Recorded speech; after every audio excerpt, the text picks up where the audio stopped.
neangan bebeneran Muhammad Munif sambada Mulan Gantari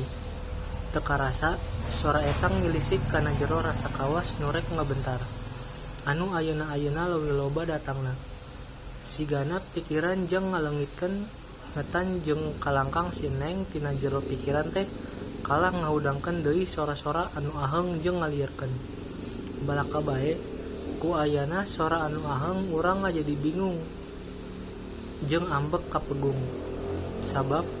diaku atawa henteu sejauh ieu urang sok ngarasan ninggalkeun pancen-pancen sapopoe tina kagiatan pesantren malahan mah sok nyebutkeun yen urang hayang neangan Gusti anu salila ieu teuing di mana ayana cilaka 12 sora aheng eta sok juk-juk aya dina jero hate jeung sok nitah urang diajar kasaha ka iblis atawa juri sora aheng eta beuki lila beuki loba datangna kalangkang-kalangkang anu ting paburencai ngeunaan Gusti ting suliwer jeung ting ngaradu dina pikiran malahan ngimpleng jauh kana carita Hanuman anu masih leutik keneh bias ngebuka rusiah alam jeung sagala eusina urang sorangan sok ngarasa bingung batur sok ningali urang seserian sorangan malahan ngecap jalma gelo tapi teu masalah eta mah mangrupa ekspresi diri tina pikiran anu ngaganggu padahal mah ngan yang serikeun mobil jeung motor anu kacirina lucu teka rasa sirah asa ngoleang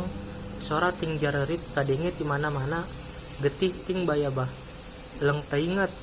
tapi jol aya lalaki kolot nyamperkeun manehna datang tuluy salam dina jero eta ngimpi urang di bejaan yen saha Gusti anu bener manehna nembongkeun kumaha siksa manusia anu mengpar jeung milampah jalan anu salah manehna merep pepejeh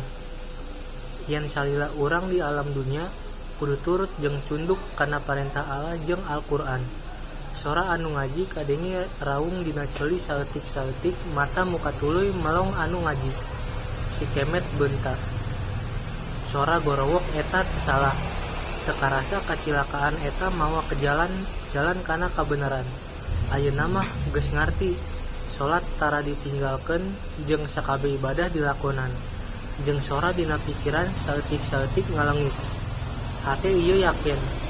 yen Gusti anu diteangan teh ngan ukur Gusti Allah moal mengpar kana iblis anu geus dilaknat rengse.